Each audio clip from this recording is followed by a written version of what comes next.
y'all. Welcome back to Ryan and Robert Rants. Today we're back again, continuing the ranked Mission Impossible franchise. And today we are going to be discussing the next installment. And Robert, which one is that going to be? That would be Mission Impossible Ghost Protocol. That is correct. And this is the which entry? The fourth entry in the franchise. Number And the 4. first one to use a subtitle. This is true. This is Yes. true. we can Good go. old. We'll go get What into was it a that? little bit. We'll get into that a little bit later. But yeah, we're just like before with the previous entries, we're gonna go ahead and do a deep dive on this one. Start off with the summary, of course, and then we took some notes, of course, along the way, so we'll be talking about those as well.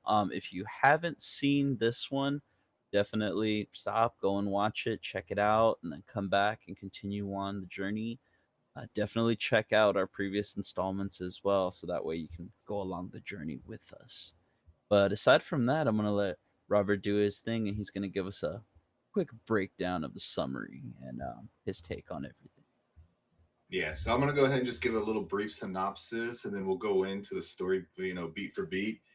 But it basically starts off with a failed mission in Russia that leads to the bombing of the Kremlin. Ethan Hunt and you know Benji comes back from the third one and becomes a mainstay in the franchise. They're trying to infiltrate the Kremlin to steal a nuclear launch code device, but they kind of get beat to it, and the villain ends up stealing it and kind of frames them, and he ends up blowing up the Kremlin and frames them. So then afterwards, the entire IMF becomes disavowed by they enacted the Ghost Protocol in the subtitle.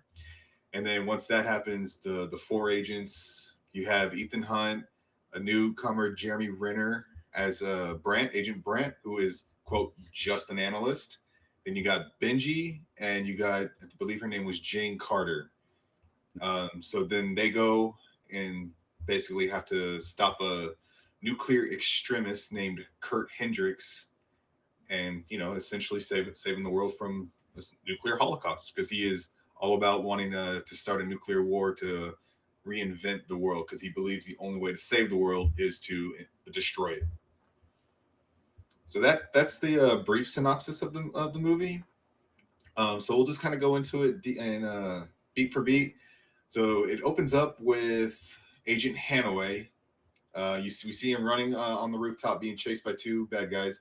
Hanaway is played by Josh Holloway from Lost fame. I believe his character's name was Sawyer. Such a good show. Watch the show. Yeah, and then so he's making an escape. He jumps off a building, turns around, pops the two people chasing him. As he's falling, and there's like a, I don't know, what would you call, like an air mattress type, a big old air mattress that kind of Like braces a the big fall. airbag. Yeah, Pretty much, honestly, it yeah, does look more yeah, like an air mattress yeah.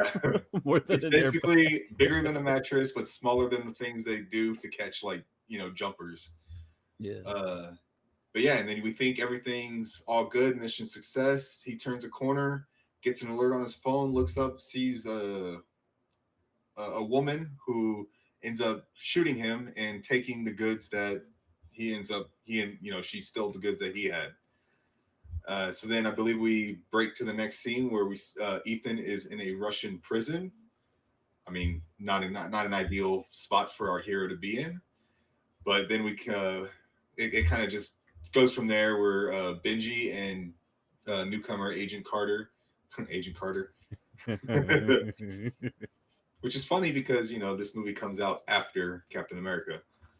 Um, but yeah, so they're in the process of breaking Ethan out, and he's about to stroll out, but he turns around to help out a friend that he made in prison. I don't remember his name. I know Ethan was going by Sergey. But anyways, yes, he helps this guy escape, and they end up escaping this Russian prison. And that's when Ethan gets his next mission for the IMF, and that's to recover the nuclear launch code device. So that's when they break into the Kremlin. When everything, it's kind of funny that the this is actually, you think this is where Tom Cruise and Ethan Hunt's going to be wearing a mask, but this is actually the first movie where the heroes do not wear masks. The villains do. We'll get to that later, but the heroes do not. And so yeah, he's impersonating a Russian colonel, or I'm not sure how the ranks in the Russian military go, but and Benji is kind of like his assistant. So they break into the Kremlin and they use like this one device that kind of mirrors the hallway. So it kind of makes it like think of like the invisibility cloak, but a screen. And it's kind of an hilarious scene, and it actually it's both hilarious and provides like tension with them kind of like moving forward. And there's just something about Russian music that just makes everything kind of terrifying to me. I don't know what it is, but the scene when they go and you see the red square and the Kremlin and the Russian music just goes, you're just like, why is it just so like terrifying? Ominous. Yes, like it's, but yeah. So then they end up getting their comms hijacked by Hendrix calling out for the team leader, basically framing the IMF for bombing the Kremlin. Everybody barely escapes, but we'll kind of cut it there. Is there, Ryan? Is there anything you want to add to any of these scenes Yes, before yes. we move on? There's actually a couple of things. Thank you, so Mm-hmm. much, of course, for starting us off. I'm trying. So I definitely want to preface, just like I've done with the previous entries as well. I did see this in theaters, Same. but I don't remember who I went with, and I'm pretty sure it was you. I'm pretty sure me and you saw this in No, IMAX. No? no, I don't think we. No, because the first movie we saw was Olympus Has Fallen, and that was 2013. This is 2011. Oh my God, you're right. So, oh man, this is when we first met. Yeah, like when we first started Target. Yeah, I started Target March 2011. Yeah, because Yeah, I know I saw this in IMAX. Um, I just don't remember who I went with, but I know for sure I did see this in theaters in yeah, IMAX. I know. It was I went. sick. I believe I went by myself. But But you know what? It yeah, was probably with my brother then, because that maybe. is the only thing I could think of. But yes, I know that I did see it in theaters. So even before the movie starts, we're graced with the new Paramount logo Yes, and that its is true. presence. We also get Skydance and Bad Robot. Yep. Yep. The music, I will say, gives like a build up. It almost feels like J.J. Abrams' Star Trek, Oh, like how it's yeah. just like the music itself builds Hmm. just like it, and it's like crescendoing until like the actual scene opens up on the movie. And speaking of JJ, like you said, hi Josh Holloway. Um, and like you described the scene already, it's a pretty baller opening and Yeah. exit. Unfortunately, like Yeah. it's like quick in, quick out. Um, and then from there, like you said, we cut to the prison scene. I do have an issue with this scene. That CGI rock that he's just tossing, like Yeah. it looks bad. It looks really bad. And as you've also brought up, hi Simon Pegg. Benji's out in the field now. Yeah. He's a He's a field field agent, agent. passed his exam. And Yeah. also, speaking of back, long hair Tom is Tom. Yep. back. Yep. Long hair. Every other. Oh, And well, at least up until here, it was like every other movie. It was long and short. yeah, and in this scene, you don't see his face until he turns around. Like you spend a lot of time, like Yeah. they spend a lot of time building up like the face reveal. But I will say, like I did in the previous one, he's starting to age, Yeah. and you can really see it in this This one. one. This one for sure. I mean, Yeah, this one. and This it's one. 5 years after Mission Impossible 3. yeah. Yeah. I And mean, then it definitely gives more like a Mission Impossible 2 look yeah. is And I what he think that's has, probably but why he older. went more long hair with this one, because so this one was kind of like one of those weird movies where I did see this in theaters. The first one I saw in theaters, and this is the first one movie that I really got invested in the franchise. I did see 3 first, and I'm pretty sure I did see this one before I saw Mission Impossible 1 and then 2. But this is yeah, this is the one that really got me into the franchise. And I want to say like this movie, I know Mission Impossible 3 it did okay at the box office, but I don't think it did, you know, probably as much as it wanted to. And again, this was also after this was kind of a time where Tom Cruise's star power was on the decline, and then Yeah. he got, and then I think this movie was like, it was more like a hesitant, like, do we make this movie, or you know what I mean? And then when they introduced Jeremy Renner as a potential replacement for Ethan Hunt, like that was how it was kind of built up. Like Jeremy Renner was going to be the next person, the next character to lead this franchise going forward. Huh. And then That I sounds figured, familiar. yeah, right, yeah, right. And then it, like, of course, that didn't happen. Almost like a legacy would be Yeah, born yeah, from this. yeah. That's pretty good. Yeah. I still like Born Legacy. I don't care. I never It finished it. it could have been better, but I like some of the concepts. And a good cast too. But yeah, and that's kind of how this was like being set up, right? Or at least marketed, like. And then I Like it feel was going like to be a passing of the a pass off, torch. yeah, exactly, because he was getting, Tom Cruise is getting older, right? Yeah. And then obviously that didn't happen, and I feel like Tom Cruise just didn't want, because I think this movie did really well, especially globally, and Tom Cruise was like, nah, I'm gonna keep this franchise. I think a big part of it is it just reinvigorated his love for action Yes, movies. and I Like you think said, there was like a string of like where it's just, he didn't really have the greatest movies coming out. I mean, the extent of like his biggest thing was probably his cameo in Tropic Thunder. yeah, I mean, at that point, because what the last movie was like War of the Worlds, and then from there, he had was it um, Valkyrie, Operation Valkyrie, or yeah, Val, because that but was like, when he had worked with Chris McHugh. yeah, but like no one Um, saw that movie. I did. I actually Not, saw that one in theaters, yeah, I and will that say, was a not pretty many good people, movie. not many people saw that movie. Highly recommended. Highly recommended.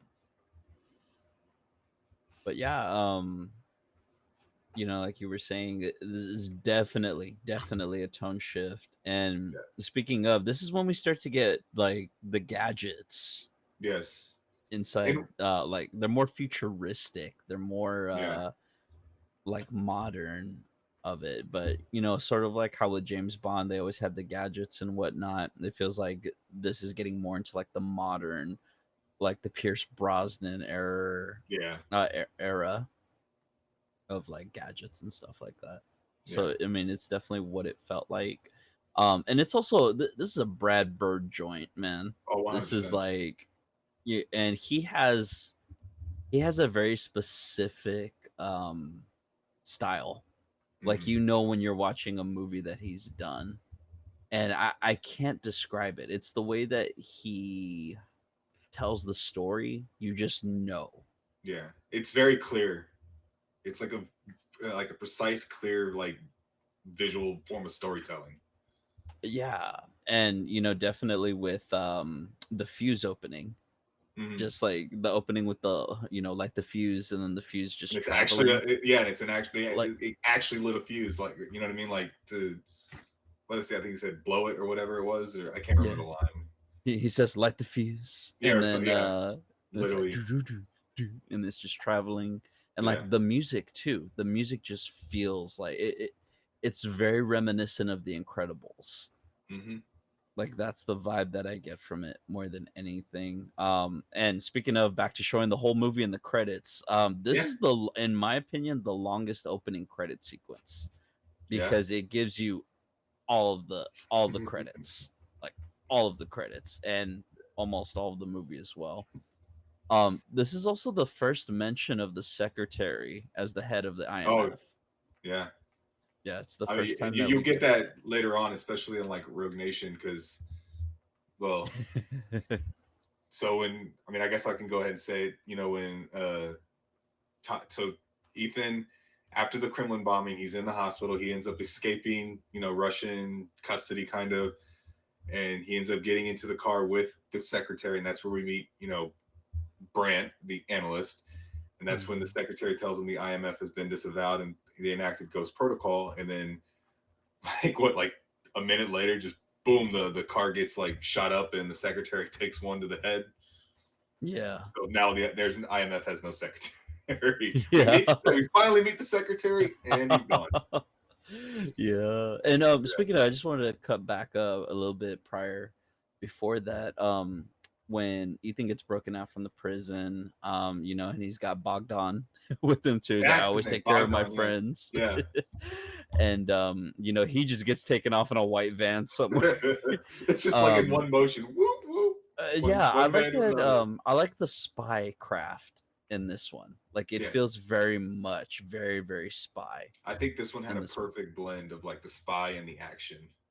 Yeah, and speaking of Brad Bird, and his little thing, just like J.J. Abrams has Kelvin and everything, Brad Bird always sneaks in A113.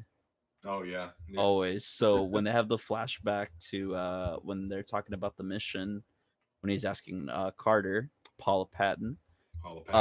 um, and he's asking her, like what happened, and she's giving the recap of what they did. There's a graduation ring Hmm. that Josh Holloway's character is wearing. He turns it, and on the ring it says A113. Do you know the significance of I A113? don't. I know I've seen it. And I know I've read something about it, and So it I was don't a remember. it's the room number. I can't remember if it's the room number at Pixar Studios or it's the room where like all the artists come from. Okay. Okay. Like where they took classes. So like Brad Bird, the guys who pretty much formed Pixar Yeah. at the beginning, like John Lasseter, Joe Rant. I can never pronounce his last name right. R.I.P. But yeah, like those group of guys, like they all came out of there, so they always subtly hide that in a lot of the movies. So when I saw that, I was like, ah. And dude, the pin in the hand hurts me every time I see it. Like when he stabs the guy with the pin in the hand, I'm just like, Yeah. because you hear it too. It's like Yeah. that. But yeah, when he gets shot and he's dying, and then you see that Carter was actually like right there, like was So close close. Yeah.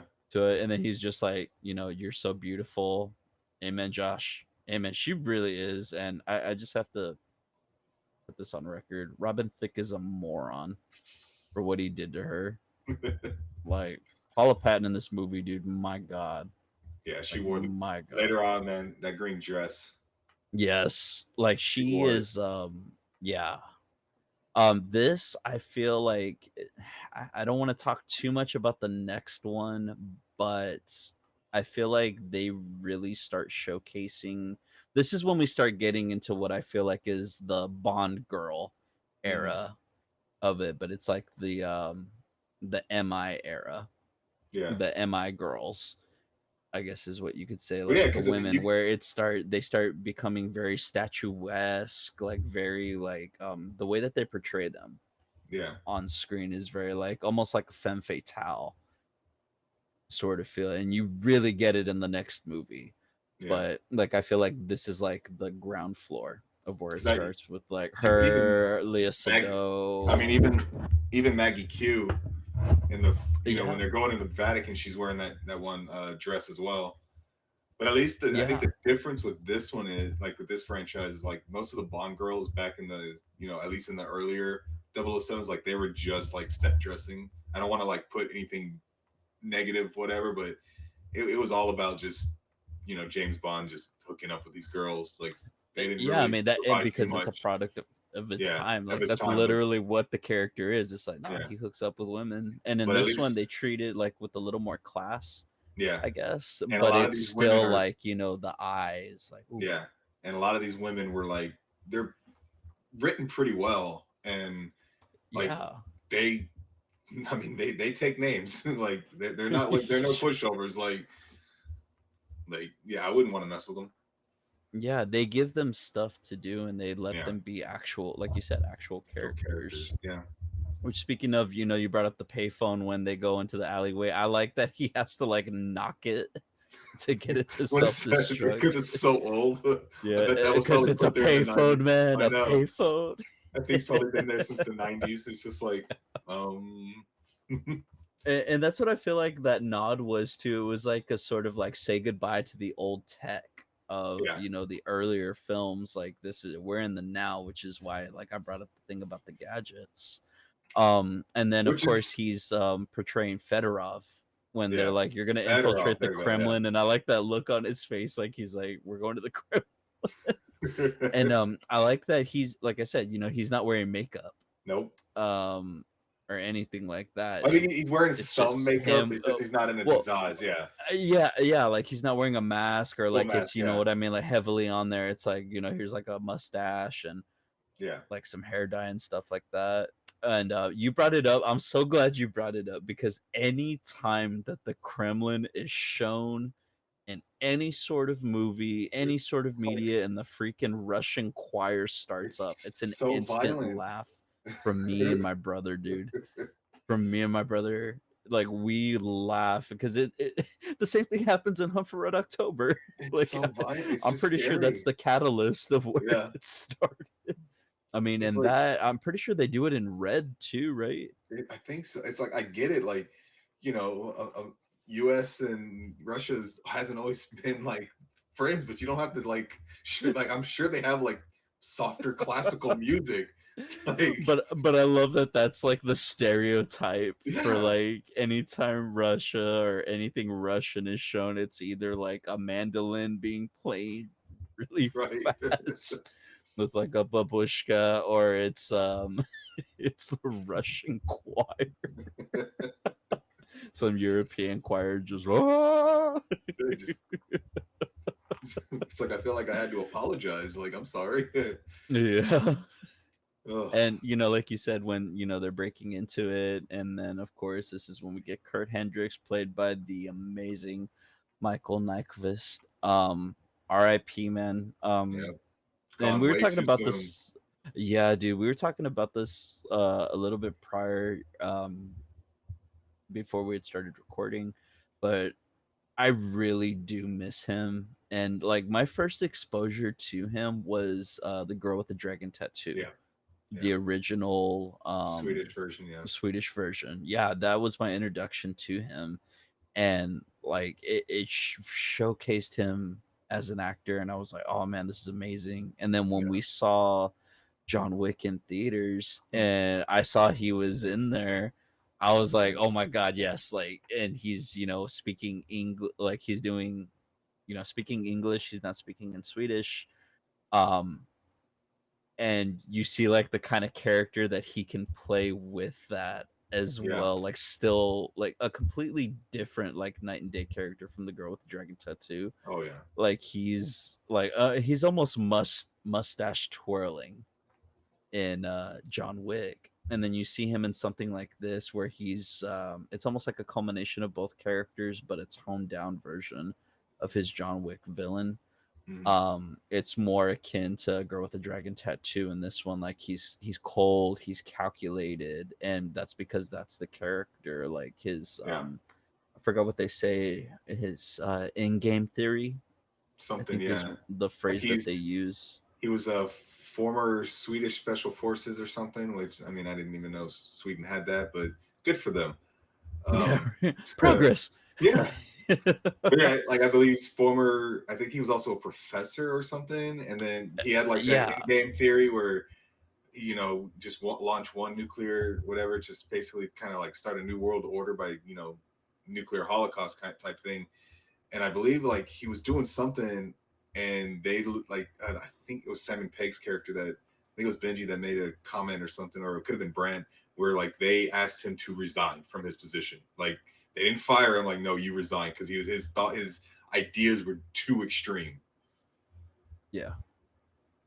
And yeah, and like you said, that sets the villain, and that is Yeah. a strong villain, like Yep. strong background. During this, like you said, this is when they infiltrate the Kremlin, they infiltrate it, and he's doing it at the same time he's framing them. This is where we get Tom running again. I will say this, my biggest gripe with this movie, my It's that scene when he's running biggest away, gripe, right?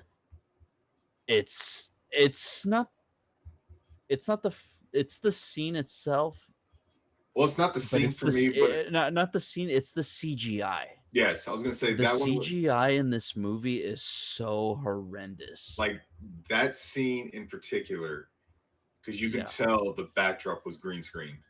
And obviously, you're Yeah. right. You're not going to film in front of the Kremlin. Not going to happen. No, but like it's and It at the same time, they're at the mercy of technology. It's yeah, 2011. It's not the greatest, but it's also like, oh man, yeah, it doesn't look good. And dude, and in that scene, I'm surprised his legs weren't blown off in that explosion. yeah. Because it kind of just launches them. Like Yeah, like everything else kind of sinks, but he gets launched. yeah, but that's the thing. He gets launched and he still Yeah, has legs at the end of it. It's not his character and Born in the 4th of July. Like right. it's Yeah, like no, he's still got his legs with them. And I do like when it cuts to the next scene of the hospital, and I like that the subtitles are disoriented just yeah, like he is, and then like yeah, as he's coming, into focus, then it translates yeah. And to then it's like English. this is where his lip reading comes back, but this time he's lip reading Yeah. Russian. So like, I mean, not only Yes. could he lip read, English, he can also lip read Russian, which again, it's another layer to this character being a like a veteran spy. Like it adds like the years of experience onto his belt here. Exactly. And then the detective Sidorov, right? I believe Something, it's yeah, yeah, Sidorov, Anatoly. Yeah, so this is where he's introduced. There's a quick scene where a guy runs, or he runs into a cop, and then it yeah, made me, or a cop runs into him, and it made me think that it was someone else, or it yeah. was Ethan like escaping, because it's so like, what I And mean, it it's was out of weird, right? nowhere. Yeah, Yeah, and it feels like it's like, oh, that's coming back in some way or form, and then Ethan makes his escape. out the window. Diving, Yeah, yeah, out the window with the belt yep. down the line. And they have that little line when he calls his rendezvous Alpha 113, Bring it back again. when he calls it A113 again. Yep. And yeah, let me see, I was just reading my notes real quick. I wrote that the fact that they got them without making a sound, I don't know why I wrote that. But speaking of, like you were saying with the secretary, hi Tom Wilkinson doing Yep. an American accent like real hard, like really, really hard, flattening it out. Yeah. And then as soon as um he comes in, it's bye, Tom. exactly. As soon Yeah. as he enters, it's by during that scene though, I like, of course, hi Jeremy Renner. End Yep. game theory is what he Yeah. says about Kurt Hendricks, but I like the hand drawing Oh yeah, on yeah. his hand, and then he shows it to him, Scott Pilgrim vibes. Yep. And he's Yes, like that's a Kurt instantly Hendricks. instantly got like, and again, Brent being the analyst, he probably knows like all the I guess you could say individuals that are probably prioritized on the world stage on who to watch, right? So Yeah, he was like, able to the heavy instantly, hitters, yeah, like yeah, the yeah, players, the big yeah, players. the ones you got to watch And out for. Instantly got like, oh, that could be, Hendrick or whatever. yeah. And I love And that, then, like you said, I love that he knows that. And then of course we get Ghost Protocol. He says it. yep. He says it. Woo. And then he's telling him the whole thing about, we take you in and stuff like that. Or, on the way to the airport, you assault me and Yep. Brant, and Jeremy Renner just Rainer's gives like, that I'm look. sorry, what now? And then I like that he has this little case where he pulls out the flash drive, Yeah. and he's like, your He mission, had should like you choose to multiple accept. flash drives too. Yes, and that's the question I had. All those other flash drives, what are those missions? Like, I would have grabbed that as well, like as Right. we're going down. I like how they're like, stay down, and just like, Yep. instant Gone, headshot. gone. And they show it. Yeah. They show the headshot. Yep. Like, Pushing that again, PG-13. yeah, pushing it hard. Now, But it also adds um, stakes to the movie too. yeah, Like because just it's this like, the same way like Mission Impossible 3 did with killing Kerry Russell's character. Yeah, it's like you kill the secretary. It's like, whoa. Yes, like the kind of like the person in charge of the IMF. But So yeah, yeah, and when the car gets flipped over, they end up in the water. Now, when they're swimming out, imagine if Brant had taken a shot while he was swimming up, like just right, it's gone. like Well, no more, end no of more end of Jimmy that Renner. character. And I like that there's a line when they're in the car and he's like, Ethan, I've always considered you a friend, and then 2 minutes later he's throwing his body out as a distraction. Yeah, So I'm like, some friend, and they escape, and I like the whole thing. Like, I'm like, why did that work? yeah, Like he's trying to make sense of it. And this is when they're in the train yard, and he's like, this is where the rest of your team is. So when they get inside the train cart, I don't know if you noticed, but the lights turn on yeah. as they're getting inside there. So were they just sitting in the dark waiting the entire time? Maybe there might have been maybe Yeah. like another smaller light on, or I don't know. Maybe when it started moving, I'm not. Yeah, that was kind of weird. Yeah, because I was just like that was it made me laugh. I mean, it's possible like they were just sitting in the dark. Yeah. And then, while that scene's going on, it shows Ethan talking on the phone to somebody, Yeah, and he's like, I don't care what you have to do. You get him there. And I kept wondering like who he was talking to and if it was gonna be like some big payoff.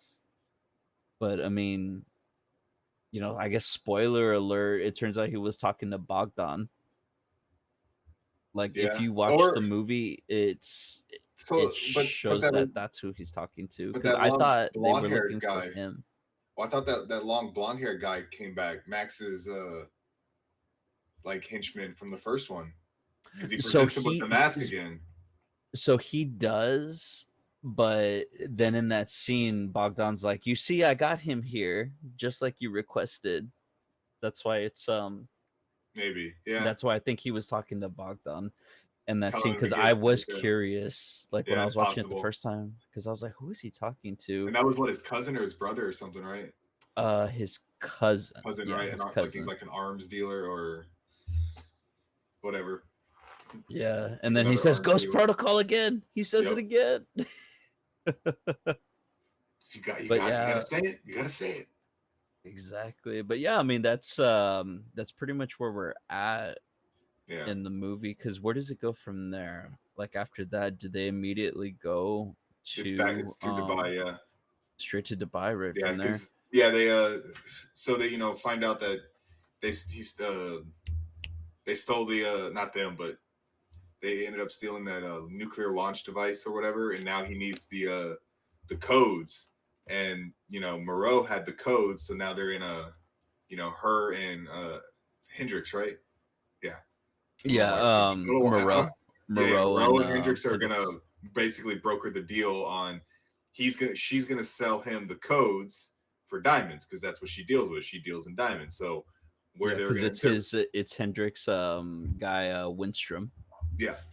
So and where Winstrom's going to be the broker.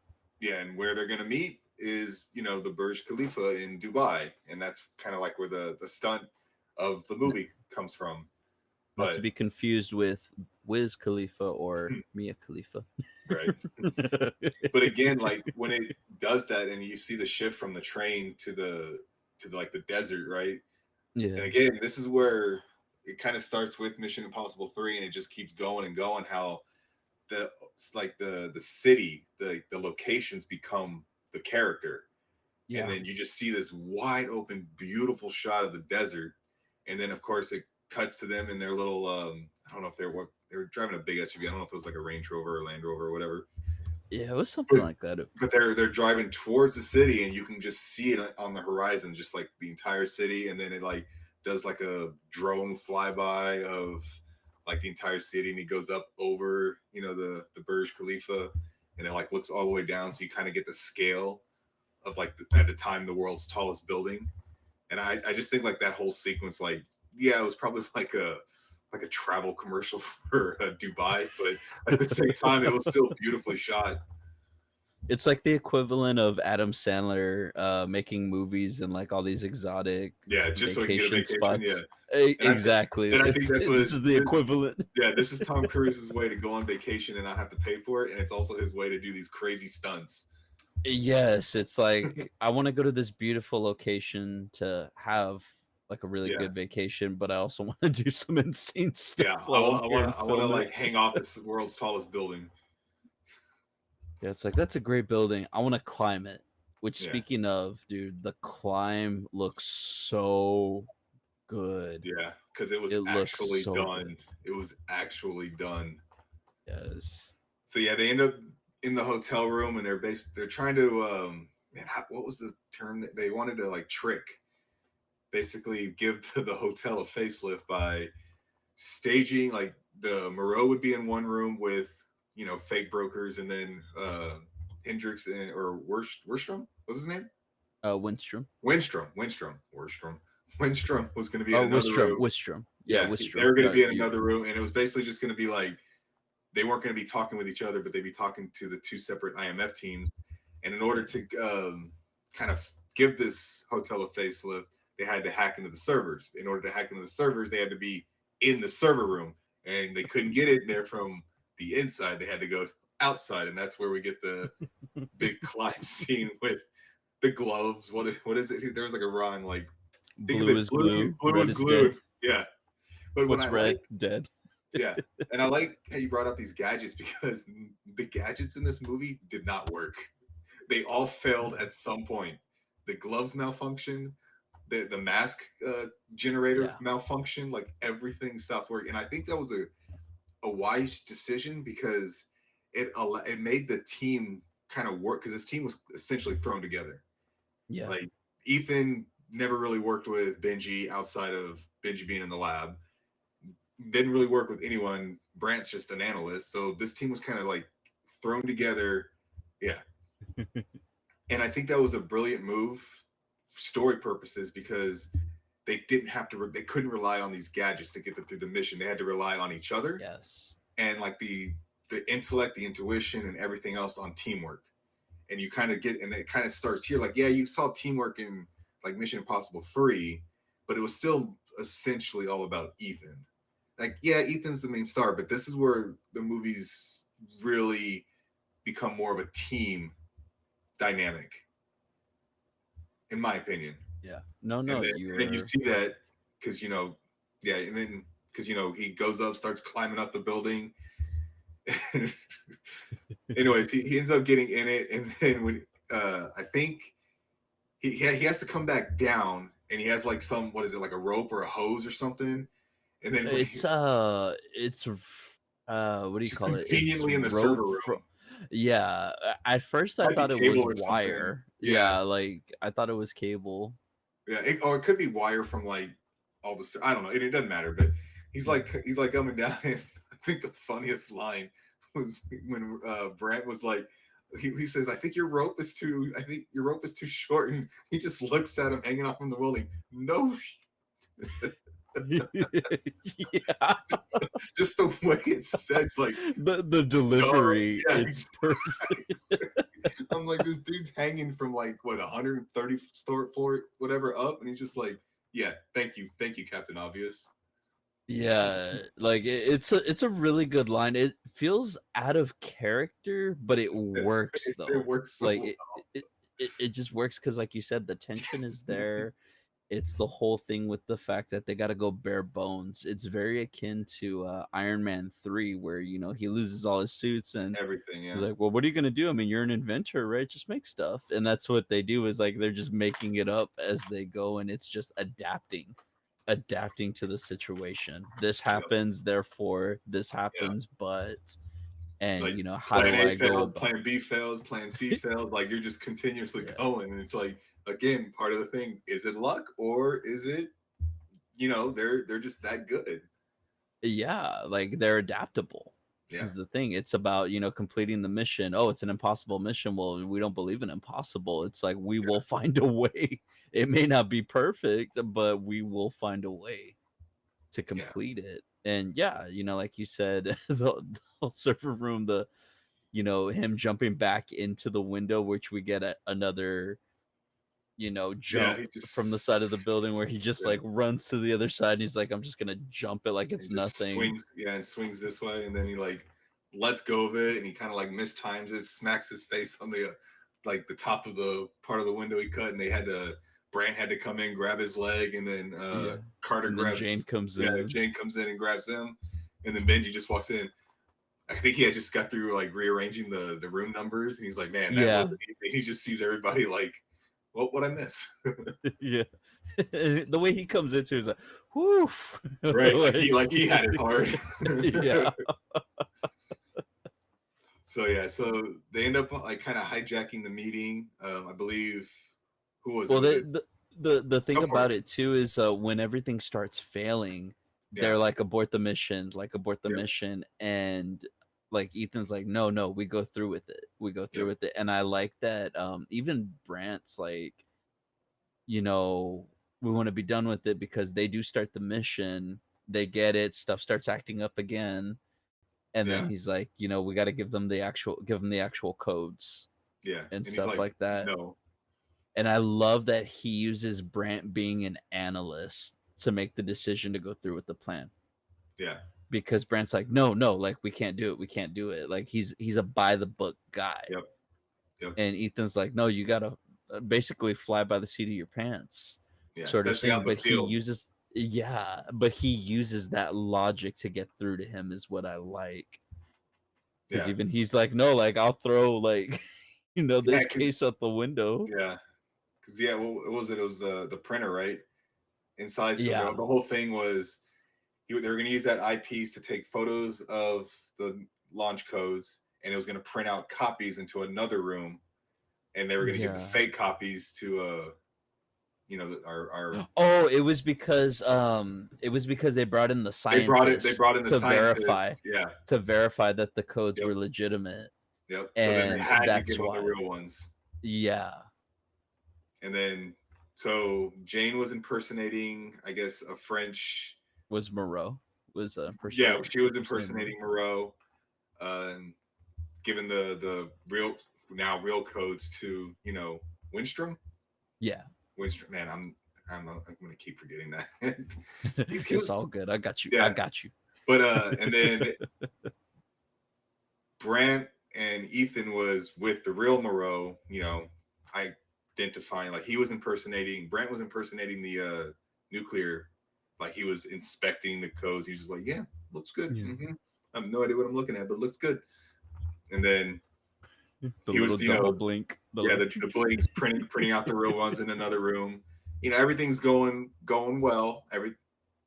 Think, okay, they got this. We can do this. And then that's when Moreau identifies the contact in Brand's eye, because she saw it in Yeah. Hanaway's eye. So all of a sudden now that's when kind of chaos ensues. Moreau kind of escapes, and Jane goes after her because Jane and Hanaway were involved, and she wanted her revenge on him. And I love the fight because it's kind of like it's pretty raw. Like it's Yeah. not like it doesn't feel choreographed like in most fight scenes in these movies, but this one kind of feels raw because you really feel Jane's need for revenge. And I love the fact that we finally, because you knew something was going to happen because they had the cut out in the window. Someone was going to get kicked out of this or thrown out of this Oh hotel. yeah. And The then foreshadowing. she just straight kicks her and just out the window, gone. So initially when I was remembering, like prior before we were watching it, I just remember like I remember the last time I had watched it, I was thinking like, why would she do that? Why would she do that? And then when I watched it this time, I realized when they initially have the fight, they're like, he's like, we need her alive, acknowledge, acknowledge. And she beats her up and she gets her back to the room, and she Yeah, tells Benji, like, keep an eye on her because, I don't know what I'm gonna do. Like, I'll kill her. yeah, And she goes to the other room and she's got like the blood on her hands and she's shaking. Um and then when she goes back in, it's honestly Benji's fault of because, course. he takes his eye off of her. She gets the drop, and then that's when the fight ensues. And it feels like it was one of those, I don't think she was doing it intentionally. I think it was because like it was just like the training in her. I think it was more Oh yeah, muscle memory at that point, and unfortunately, she just happened to be in front of the window and she kicked yeah. her out. Because And I then it think was just like, she oh had a shit, gun. I think Moreau had a gun. yeah, So I mean, naturally, you're just gonna defend yourself, and it's just pure coincidence that the window was there. Like, yeah, I'm pretty sure if we didn't have to cut this window, it would have been fine. But oh well, she gone. yeah, And then yeah, so that's when Ethan chases Windstrom, all the way down because they need these codes back, the real codes. They can't let the bad guy get away with the real codes. So it yeah. ends up chasing them. And I forgot to mention, but when they get up to the top of the hotel initially in their room, that's when we see in the background that there's a sandstorm coming, you know, foreshadowing there, like, this is going to impact us in some way. Yeah, and even Benji says, "Oh, that's miles off. Like, Yeah, we don't have to worry about it that. shouldn't Like, affect anything." yeah. Yeah, Well, or and so we then, thought. yeah. And that's when Ethan ends up chasing Windstrom out into the sandstorm. And I thought it was very well done because, like, again, it obscures visibility, and he's trying to track him, and then you see the tracker get closer, and it's like building that tension. He's all of a sudden in a car, Yeah, so he has to like last second dodge. And I, and I then he did ends up write, dodging like on top of the car. yeah, and I did write a note about how this scene was shot. It was said the sandstorm, it was shot in an open matte super 35 millimeter rather than traditional IMAX, and it Yeah. was because the blowing sand would be invisible on film because of the motion blur, and it would only just appear as red. But so the Oh, enlarged grain of the 35 millimeter, when blown up on an IMAX screen, would create the sand. So I was oh, like, that was, nice. yeah, I know, right? I thought it was just, honestly, I thought it was just, more of effect than anything. But I mean, actually, no, and then they probably would have shot in a real sandstorm. But that was kind of interesting. And now that you think about it, when you do see like, Brad Bird, like, dude. I Brad Bird, know, man. yeah. That's what So happens when I you have a competent director. Like, you make right, the decision like that to say, what I'm putting up on the screen is what matters. Like, it matters how we show this visually, and yeah, taking that attention to detail instead of, like you said, they could have just said, "Oh no, we're not gonna, take the extra measure to do that." But it's like, no, we want sand to appear yeah, on the screen to provide that realism. yep. And to provide that extra layer of like intensity to the chase scene, because again, Yeah, visibility in a sandstorm is what, a few inches probably, especially in a if that. sandstorm, like, exactly. So Yeah. you have our hero chasing the bad guy in a sandstorm, basically just watching a tracker, and it's just like man, like at anything, like you're talking about, like, reaction, like, it's a great chase scene. But Yeah, I yeah, I do have an issue with it. Two. There's two issues. Well, I guess three technically. So the chase happens. It is a decent scene. The end, when he finally steals that car and he's going up on the highway, and yeah. he's like, "Let me jump into opposite traffic and get up on the thing." And his solution is just ram the car as hard as you can into the other car. We get like a decent car flip. So my first issue with it, the rate at which Wistrom got out of the car and had that much advance on Ethan after Yeah, everything had happened, I was like, okay, got to suspend disbelief a little bit. But the fact that he was able to crawl out of that freaking crash yeah, like that and get away, and then of course, this is when Cargo Truck Ex Machina comes in, of and course. he's just like, yeah, very convenient. He jumps on, and then what? It's not Wistrom. It was No, Hendrix all along. Boom, like you all said at the along. beginning. The But hey, heroes ain't wearing the mask. It's the nope, it's the villains. villains. But hey, that's where that Swedish Special Forces training comes in. Mm-hmm. He knows Oh how to man, and crawl. that He knows how to shot, crawl dude, out. of Hendrix, like just Yeah, looking, and then I like the way he throws the mask down yeah, too. Like, it's so menacing. It's like that. I beat you. Like, I was yep, 15 steps ahead of you. You're playing checkers, but I'm over here playing chess. yeah, And then the sandstorm just goes away. yeah. Like, Gone. but yeah, those are my three things on it. But like you said, it's it's a pretty decent scene, and especially after learning about the sand thing with Yeah, the 35 millimeter, like that makes me appreciate it more. yeah, and it's just like those choices that certain directors make just to kind of like add that tension to a scene, or I don't know. It's just it's an added layer to Yeah, it's appreciated, it. is Is what it it really is? is. And then so defeated, Ethan goes back to regroup with his team, and that's where we kind of get Brant's backstory, and why he's now just an analyst, because we got a small display of his actual combative skills. And they're all kind of like bickering at each other, like most teams do when they kind of get thrown together and fail. But Ethan comes in and is like, and you're just an analyst. And then he kind of ends up tussling with him, and Brant gets the better of him. I mean, who knows? Ethan probably was just like kind of letting him just to whatever, because he like pulls a gun, gets it, but anyways, it kind of shows that how good Brant is. And then we Yeah. find out later, like, so Ethan and his wife Julia were on a honeymoon type thing, and I believe it was Croatia. And Uh, I think it was Croatia. If I'm not mistaken, it doesn't matter. Um, yeah. they were on their honeymoon, and Brant's job was to quote, you know, watch the asset and his wife, and there, because he said that there was a hit, like I think it was a Serbian, maybe it was Serbia, but there was like a A Serbian hit hit squad like squad put on it. on Ethan. Yeah, we don't know it's Ethan right at this point. We don't know, Yeah, we and just know that then it's a man, that it's an yeah, asset, that it yeah, was. because the husband goes out for a jog. Brant like kind of follows and keeps an eye on him, and he leaves two men to watch the wife. When he gets back, the wife is gone, and they find her body like 2 days later. And he goes, and then they ask, I think it was Benji or whatever. They asked if they ever what happened to the husband. And he was like, well, I never saw him again until 2 days ago when he jumped into the car with the secretary. And that's when you find out, like, oh, And Julia. I was introduced to Ethan Hunt. Yep. And then that's when Benji gives the reaction, because he knows who Julia is. He's like, Yeah. no, no, no, they just split up. She's not dead. And he's like no. So we get that backstory, and then of course, well, I guess we don't find that out later on what Ethan's role in it all of it was, but Yeah, but that's why you find out that's why he was in the prison, exactly, you is find, because yeah, he he went need, out and he got revenge. yeah, but it was also a kind of like a cover, because they needed him in that prison. Yeah. And of course, Which, what was it? They said like what, six dead Serbians would be a good cover or something, like. yeah.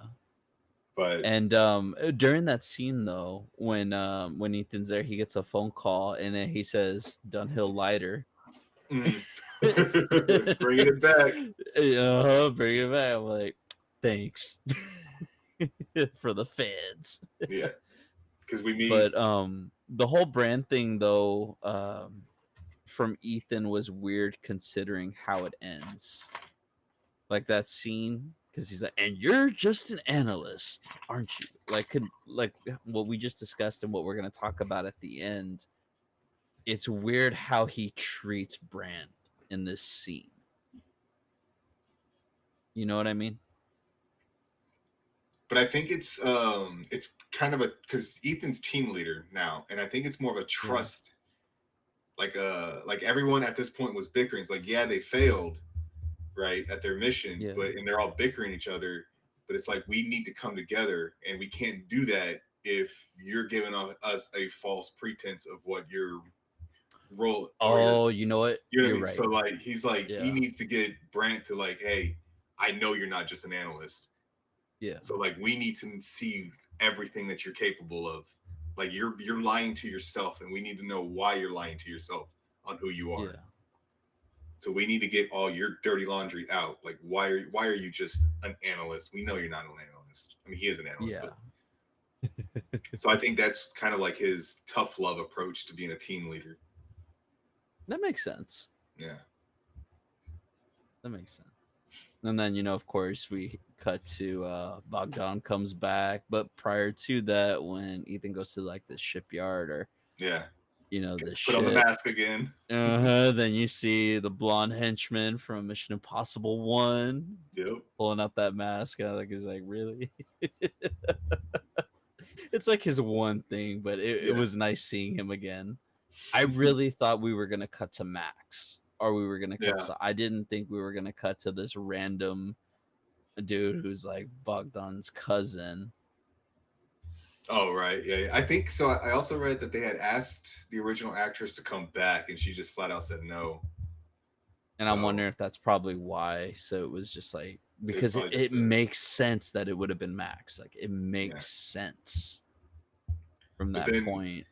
yeah, so he's Ethan's having the conversation with the cousin because he needs to find out who would sell. Because in order for the launch device to work, you would need an access to a satellite to sort of like Yeah. remote control the nuclear warhead, and he needs to find out how uh, they got this satellite, and then that's when he ends up telling us like, well, his war. He goes, start a war, and the guy's like, yeah, well, war is good for business. He goes, how about nuclear war?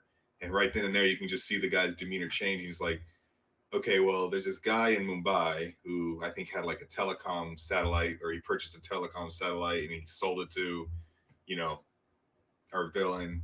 And then that's when we find out it's like, okay, well, we're going to Mumbai. But again, it's Yeah. also so this is how, and we can get to it later on towards the end because we find out the whole picture. But like this is how far ahead Ethan's also playing. Like he broke out Bogdan because he knew he was going to need a favor from his cousin. Yeah. But again, this is how much of a 4D chess player Ethan is. Like, yeah, he loses a few battles, but he's 10 so steps far ahead. ahead. Yeah, he's so far ahead. And they also, I did have a little note. Man, seeing that old school iPhone when Oh he yeah, pulls it out, man, I was like, man, time capsule, I know, right? time At the capsule. time, that might have been third generation or fourth generation. Maybe Maybe the 5. iPhone 4. Because I know I got the 3GS, and I think that was like in '09. I had it for a while, actually. I think I got it in '08. Nah, it doesn't Because I matter. thought the iPhone 10 comes out around 2013, something like that. I don't remember. I never got into Yeah, the iPhones, so I yeah. mean, I don't even remember which one I have. but yeah, just seeing it, man, it was such a Yeah. throwback. And then, like you said, we cut to Mumbai now, and this is when they're showing up Hmm. um, to meet the guy, Yeah. like who Uh, has access to it. And yes, this is when we get Jane in the dress. oh, and the Like, green Jess my just. God, dude. And Robin Thicke said no to that. Like, I mean, I can't. I can't. I don't know what to tell you.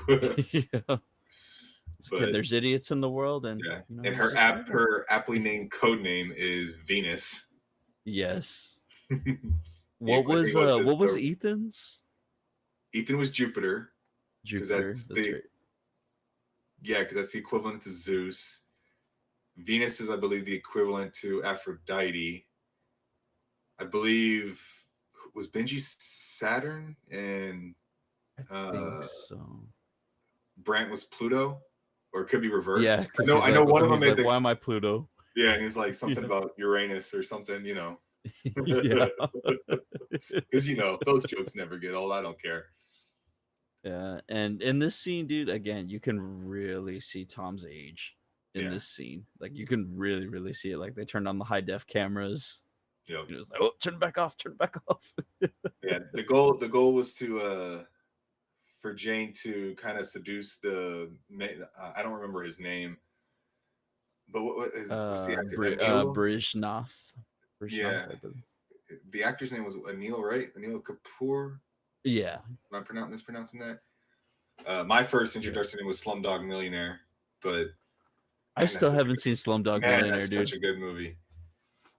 Uh, but yeah, so she needs to seduce him to find out some kind of like passcode to shut down the satellite, whatever. And while she's doing that, Brant needed to break into their like kind of server, whatever. Yeah. And in order to do that, it's like he has to shut it all down, and he's like, and Benji is going over everything. He's like, I'm gonna catch you in this. You're gonna be wearing this, and it's gonna be like a.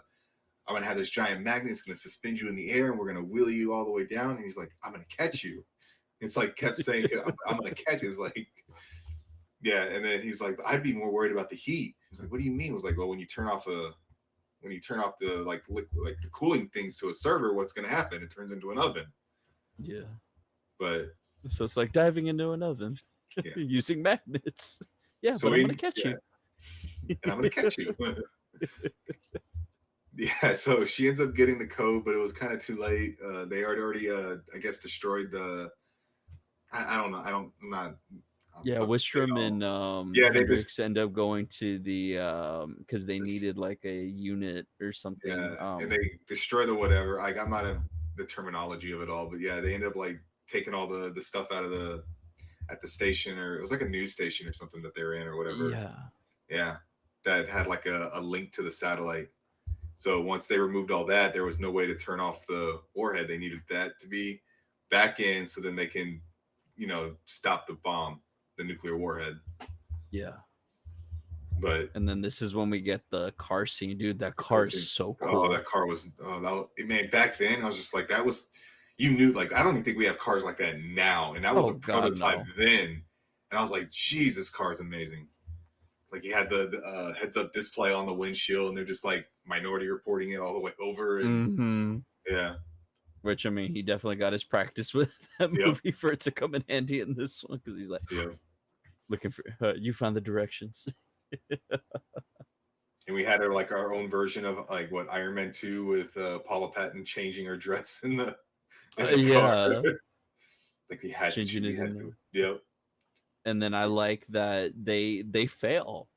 They Yeah. initially fail the And then mission because this it's is like it's another thing launched. that that it's launched, so they gotta go to plan F, G, all the way down to Z. So now they're in pursuit of um, Hendrix, right? I don't know what the Yeah, name of it. because they're Yeah, like, we need to get that case because it should yeah, have a failsafe on there yep, to stop it from there. So this is when we get to the station. Jane gets shot, yep, and then this is when Benji really gets to shine. Like yeah. he's Brant goes to look for the room. The power gets cut off, For so Wistrom, he yep. ends up fighting with Wistrom. And then Ethan runs off, and he's fighting Hendrix at like the craziest It's a car weird, depot, like yeah. storage, Like, parking does those things even garage. exist? I was like, when I saw that, I'm like, does this Yes, thing? Yeah, I know they exist. yeah, It's just they were so weird. but Like, it's so like yeah, right. it's just It's such a like, random place to have a final like fight scene for our hero and villain here. but it looks good though. Yeah, Like it looks so good, and then the fact that he's like breaking his leg and his arm, they're both yeah, damaging each other, and then you think he gets the drop on him, and just grabs the yeah. case And and like does a a last ditch swan effort. dive. Yep, he grabs the case. He's like, nope, and he just falls all the way down and And you see gone. his body like Yeah, just yep. And then but he's they like don't confirm if twitching. he's alive or dead though, No, I if don't I'm think not so. Yeah, mistaken. I don't think so. But he's like his body parts, his limbs are twitching. Yeah, and then in good old Ethan fashion, he's like, "Gotta complete the mission. Let me Yep. drive this car Gets into a straight down car and into the goes ground." boom. He at least puts his seatbelt on, which I appreciated. That he Yeah. was like, Yeah, I think I read. They said like how much feet it was, and it said it'd be like the equivalent of going like 50 miles an hour, going down. So I'm like, "Yeah, that's a pretty decent wreck to be in. yeah." So I Hey, mean, but that car held up yeah, though. did pretty well. Yeah, in order, and then, so Ethan gets out, opens the case, and he's trying to hit the fail safe to shut it off, but he can't because back at the station, the power's still out. So Brant and Winstrom are fighting, and then that's when Benji comes in and shoots. He gets his heroic moment and shoots Yeah, he gets to Winstrom. shoot someone. Exactly. They turn the power on, and then once Benji told Jane, once the power's on, you shove these drives in. So power Mhm. comes on, drives go in, and that's when last second. And he actually says, what, mission accomplished? And he hits Yeah, it. So cheesy. And even Luther's at the end making fun. Yeah, Luther comes in at the end. Dude, Luther, we get Luther with no mustache. Yeah. But anyways, the nuclear warhead, shuts down. It kind of diverts. I believe it hits I forgot what it's like the pyramid, something pyramid building in San Francisco. Yeah. And then and then it just goes right into the ocean. And then we kind of at that point we kind of cut to the end where Luther's making fun of Ethan about it. He's like, I can't believe you actually said that. Yeah, I believe they're in San Francisco, right? No, they're in Seattle. Seattle. Okay. Yeah, so they're in Seattle. He says something to Ethan too before he takes off, and he tells him, "See you in Kandahar." Yeah, So I'm like, "Ooh, a mission we don't get to see." I know. But I mean, you gotta But wonder Luther what does get moment, introduced to the team, and then that's when Ethan places three phones in front of everybody, saying, you along know, with 3 Dos Equis yeah, bottles, which Dos Equis. yep, yeah, and then of course Benji takes it, Jane takes the phone, Brant declines at first, but he comes back, and then that's when we get the story about uh, Ethan kind of faking Julia's death because he needed to go undercover, and he's like, that's six dead. I think it was Serbians was provided a good cover because he needed to go into the prison, I guess, to befriend Bogdan because they needed to find out from his cousin who would buy this satellite. It was all again. This mission was started way before, like it started literally on Ethan's honeymoon, Yeah, and that's what I'm saying. Like, I think for this movie, like the story of this movie is like so well written. Like, we got through talking about Mission Impossible 3, how the plot was a little thin, but it made up for it, like yeah, with its characters and its yeah. action. This one had all of that plus a great story, and then I agree. we even and then that's when Tom Cruise or Ethan Hunt kind of confesses to Brent, like he even knew Brent was there, like watching him, Yeah. and like it was all like And Brant's like, all I planned. failed you, dude. Like, I let your wife die. Like, it's And my he's like, fault. It's how do like, you just know she's dead? And then of course he's sitting at a table and he's staring out across, and that's when we see Julia and I guess it's like a coworker walking up, and we find, oh, Michelle she's Monaghan. alive. Yep, Welcome back. yep. Brief little no line cameo, but there I she wonder how is. much she got I don't know. for that scene. That's when we find out, yep, she's alive, and Brent feels like he's probably been played, but he was able to accept that phone, thinking, okay, he didn't fail. He Yeah. just kind of got out. He's like, in his mind, he's probably like, there's still a lot I need to learn. Yeah, Like being out and in a the big field. part of it was just coming to terms with, he thought he had Yeah, like, someone died on his watch, so he was yep, holding on to that for so long, and to finally be released from it, and Ethan convincing him like, no, like continue, yes. like do this, The like you're world, we needed. need you. Yes, you are needed. Your skills are needed. You are too talented, too skilled to be sitting behind a desk.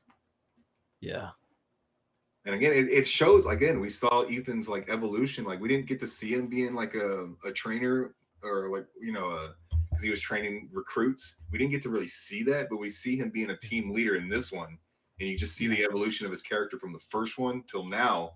Like the yeah, hothead young gun agent, and now he's like a full fledged. He's a team leader.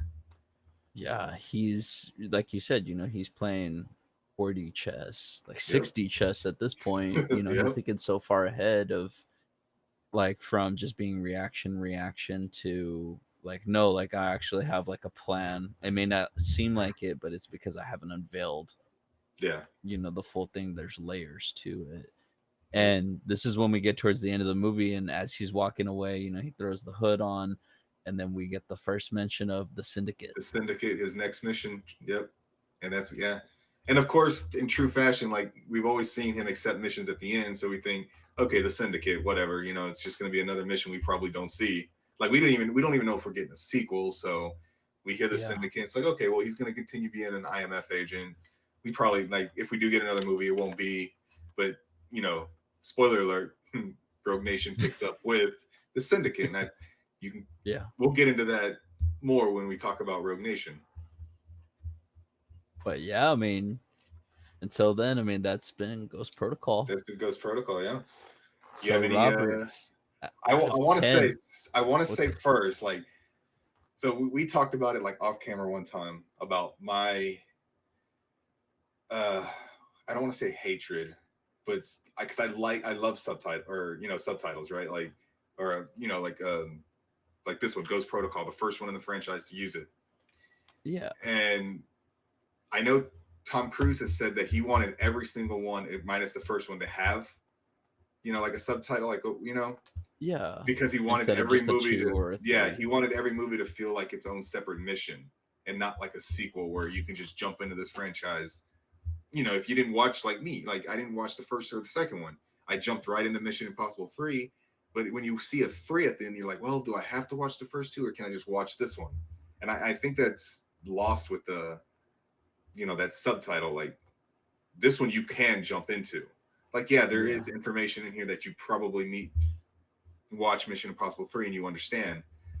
But if you're gonna I feel like if you're gonna not use, just keep going with the numbers, but subtitles, like, if you want to do subtitles, just use subtitles and do it from like the sequel onward. I hate it when you have like a movie, a sequel that's just with a two, and then you start doing subtitles. Like, it's like a pet peeve of mine, I suppose. Pet peeve would probably be a good phrase for it. yeah, So just go with it. Just, I don't know. It just seems weird. I mean, I get it. These aren't planned like back in '96. Like, oh yeah, we're gonna have 8 movies by 2025. Like, okay, I yeah, get it. So or in Fast and the Furious case, we're gonna have 12 movies in 2 years. But that I just wanted to just throw that out on yeah. No, subtitles. no, and it's understandable, and especially like when you say that, then we've talked about it before. Bad Boys is the perfect example of that. It's like, Oh, why would you call your third movie Bad Boys for life, for for life. life? Yeah, For life. It's like it for is right life. there. Like if you're gonna do it, Ride or Die should have been the title of the third Third one, one. which I think is still a weak title, or just call it Bad Boys 3, Bad Yeah. Boys And 4. then, Like like, it's if you fine. would You have don't need the done, subtitle. like, if you would, like, let's say the fourth one was the last one, it would have been okay to say for life because it's fine, because it literally, that's like a big thing that they said in the second one. Like, what was it? We ride together, we die together, bad boys for life. Like, Yeah. so yeah, it would make sense if you do ride or die and then bad boys for life. That would have been fine. But still, it's just weird. You go Bad Boys 1, Bad Boys 2, and then you have subtitles. It's just fine, I guess. It's just my thing, I suppose. It's a pet peeve. But Yeah. out of It's 10. not a bad it's not a bad thing though. Like it makes sense. Yeah, I get you. I I get you. appreciate it. Appreciate it. So out Yes. of 10 for this one. Yes. Oh man, I don't remember what I gave the other ones, to be honest. I know gave Mission Impossible 1 a 7 out of 10, Mission Impossible 2 a 5 out of 10. I should probably write these down. I think I gave Mission Impossible 3 an 8. Might have been an 8.5. I don't know. I You want to remember? say you did I think 8.5. I think I did 8 because I think you gave the first Mission Impossible an 8.5. Yes, I did. So I think I went 8. And this is the one that really got me heavily involved with the franchise. So I would be remiss if I didn't say I'd probably give this one a 9 out of 10. That's high praise. Yeah, That's high praise. But I also know how much you love this one. yeah. So I mean, This one was a good it's one. completely understandable. But is it my favorite? Ooh. Question. Still This is the got, question. 3 more after this. How about you? What you got? So, having said everything, again, the movie first and foremost entertaining, and it's a departure from the previous films. It has splashes of 1 and 3 in it. Mhm. Like I said earlier, the Burj Khalifa and the final fight sequence managed to draw my breath. Even after seeing it many times prior. This is the most James Bond that the franchise gets so far. Yeah. Though, with the gadgets, the villain, like I said, the sexiness from the female cast, it feels a lot longer than it actually is. But like I said, my biggest issue is that the CGI does not age well. Yeah. Does not age well. But having said that, I actually had written down a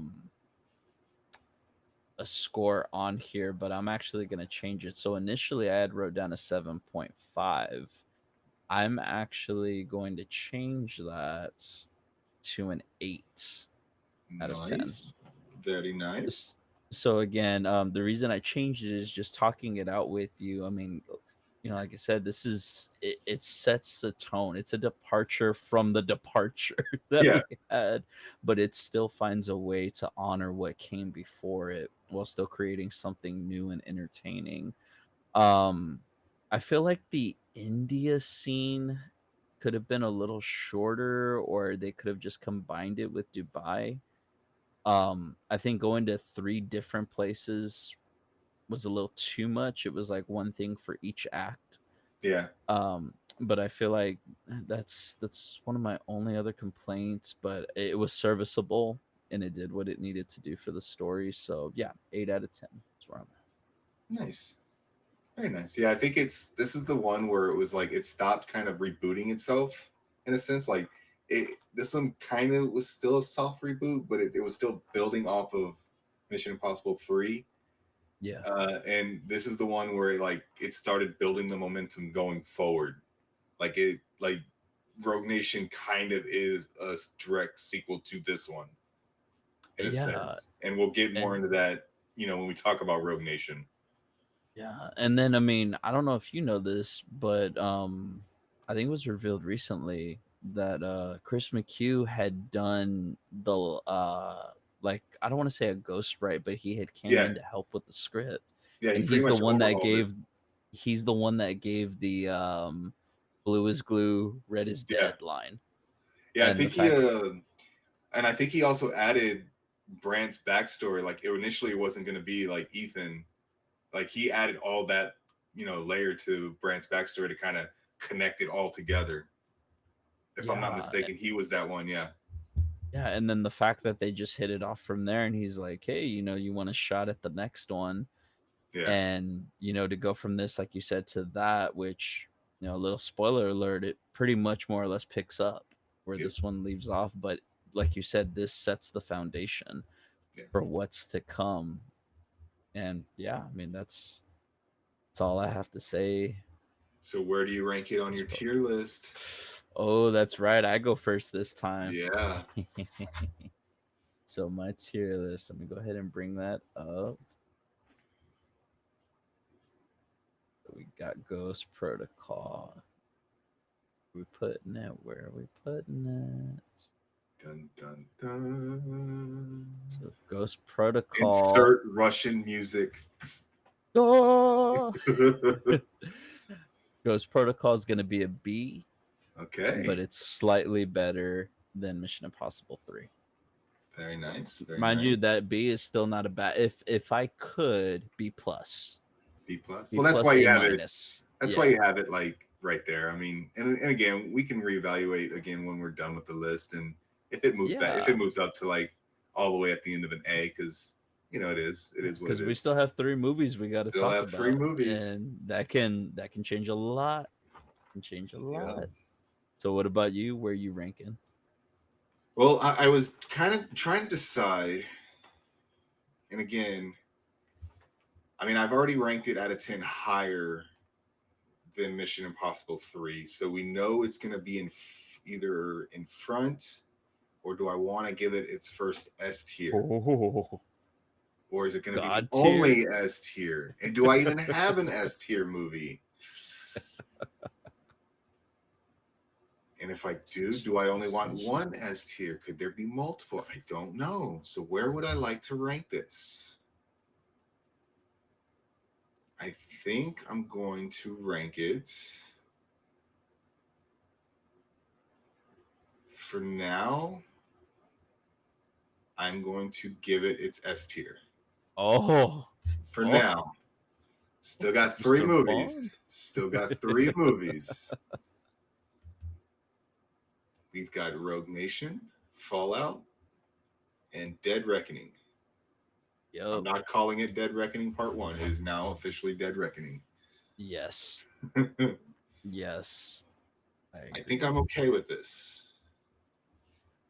I'm okay with mine too. Looking Alrighty. pretty good. But yeah, aside from that, did you have anything else you wanted to talk about regarding Ghost Protocol? Or are you feeling pretty confident? Feeling pretty confident. Awesome, awesome. Well, thank y'all again so much for your time, for going on the journey with us. Four down, three to go. Like Robert always says, thank you for watching. Be sure to like, subscribe, and get in on the conversation down below. We want to hear from you. Where is Ghost Protocol for you? Where are the others for you in this? What are your thoughts? Like, get in on this conversation, especially as we get closer and closer to the final reckoning. Yep. We still have a couple of good days coming up where we're going to be dropping some more Mission Impossible. But aside from that, Robert, did you want to let them know some other stuff we got going on? Yeah. We do have the first three Mission Impossible videos live on the channel. We also have our Avengers Doomsday coverage where we go into who we predict will be on Sam's Avengers team. We, of course, have our Thunderbolts coverage, our exactly where we go in and review the movie, the post credit scene. We heavily spoil the movie. So if you haven't seen the movie, make sure you go watch it first before you come watch it, unless you don't mind spoilers. Then by all means, watch the video. We also have a bunch of trailer reactions on the channel. We have like Fantastic Four, Weapons. What is it? Higher to Lowest, Higher to the Denzel Spike Lee. That looks like to be a good one. We got Honey Don't. We got a little bit of everything. So if you like multiple genres like we do, by all means check them all out. Couldn't have said it better, Robert. Thank you. And thank y'all for watching. We'll see y'all next time.